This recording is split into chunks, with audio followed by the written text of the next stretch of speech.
4-ში ჩემთვის არის დედლაინი და ძალიან ბევრისთვის, უნდა მობილიზდეთ და ბიძინა იუაშვილი უნდა დავამხოთ. ხაბეიშვილმა რევოლუციას დედლაინი დაუწესა. ნაციონალური მოძრაობის ყოფილი თავმჯდომარე ხელისუფლების ცვლილებას 4 ოქტომბერს ქუჩიდან გეგმავს, თუმცა გეგმას მისივე პარტიაში უწუნებენ. მოქმედი თავმჯდომარე ყოფილს დაწესებული დედლაინის გამო აკრიტიკებს. ამბობს, რომ მსგავსი განცხადებებით საზოგადოების მოლოდინები არასწორად იმართება. რევოლუციის თარიღი ხელოვნურად არ იყიდება და წინსწრებად არ ანონსდება. ფსონი ერთ თარიღზე არ უნდა დაიდოს და საზოგადოების მოლოდინების არასწორი მართვა არის სრულად გაუმართლებელი. თუმცა ხაბეიშვილმა რამდენიმე დღის წინ ნათქვამი დღესაც გაიმეორა. ამჯერად დაწერა და პარტიის თავმჯდომარე შიშებისა და შფოთების გამო გააკრიტიკა. არ ვიცი, ვინ რას ფიქრობს და ვის რა შიშები, შფოთვები და წუხილები აქვს, მაგრამ 4 ოქტომბერი არის ბუნებრივი დედლაინი. ივანიშვილის რუსულ ოპერაციას სახელად არჩევნები უნდა დაუპირისპიროთ მძლავრი პროტესტი. 100,000-ობით უნდა შევიკრიბოთ და რეალურად არეული იზოლაციაში მყოფი ქვეყანა დავალაგოთ, დავაწყნაროთ და განვითარების გზაზე გადავიყვანოთ.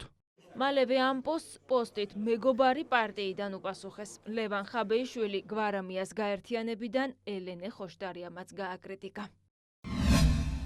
ყველა ვინც აცხადებს წინასწარ ამ დროს იქნება რევოლუციაო არის უბრალოდ კომიკური მატყუარა, სასარგებლო იდიოტი ან ქოცი და სუსი. ჩემი საქმე არაა რა მოტივაციით აფუჭებენ საქმეს, ჩემთვის მთავარია ხალხს არ მოვატყუოთ.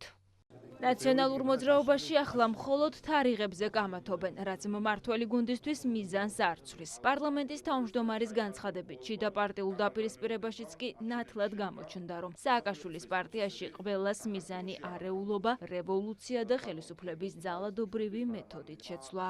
ორივე ლიდერმა დაადასტურა, რომ მათი მიზანი არის ხელისუფლების ძალადობრივი შეცვლა. არა არჩევნები, არა დემოკრატიული გზა, არამედ ხელისუფლების ძალადობრივი შეცვლა არის მათი მიზანი. აი ხლა ამ პარტიას ხელს რომ ართმევენ ზოგიერთი ელჩი, ევროპის სახალხო პარტია მიხეილ სააკაშვილისთვის რომ ცარიელსკამს გამოყოფს ხოლმე, ხომ აჩვენებს სინამდვილეში რა უნდა ზოგიერთ უცხოელს ჩვენთვის. უნდათ რომ გაგვიმეორონ 90-იანები აქ თავის ყველაფრით შიდა და გარე დაპირისპირება. ნახეთ ამ ქუჩის ომის იმიტაციაც შარშან დეკემბერში. ქართული ოცნება კოლექტიური ნაციონალური მოძრაობის მიზნებზე საუბრობს. მიზნებზე, რომელიც უცხოელი პატრონების დავალებით რამდენიმე ნაწილად დაყოფილ ნაციონალურ მოძრაობას აერთიანებს. გარედან ნაკარნახევი დავალებები კი მმართველი პარტიის თქმით ანტისახელმწიფოებრივია.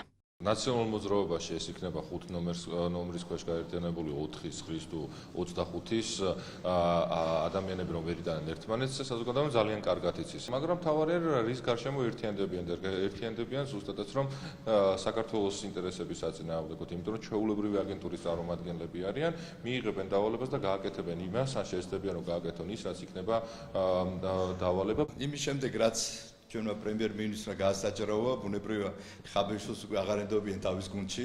ბუნებრივია მათი ამოცანა არის, რომ 4 ოქტომბერს არჩევნების დღეს მოაწყონ ქაოსი საარჩევნო ყუთებთან, გადაკეტონ პიკეტირება, გზები, ქაოსი. ეს არის ამათი ამოცანა დაკვეთა, რასაც უკვე თავენ მათი პატრონები, მაგრამ აქ არის მმართველი პარტია, როგორც არასდროს ისე ვართ ძლიერები, ჩვენ ქართულ ხალხთან ერთად ერის, ბერის გაერთიანებული ვართ, რომ დიახ, აქ ქვეყანაში იყოს მშვიდობა. ნაციონალური მოძრაობა თვითმმართველობის არჩევნებს ემიჯნება. 4 ოქტომბერს სააკაშვილის პარტია ამომრჩეველს ქუჩაში ელოდება. ხაბეიშვილს რევოლუცია იმ დღესვე სურს. თინა ბოკუჩავა კი სარევოლუციო ფსონს ერთ თარიღზე არდებს და თანაპარტიელს პოლიტიკურ შეცდომაზე მიუთითებს. მმართველი გუნდი კი ორივეს მათივე პარტიის რეიტინგს ახსენებს, რაც ქართული ოცნების შეფასებით რევოლუციის მორიგ მცდელობასაც წარუმატებლად აქცევს.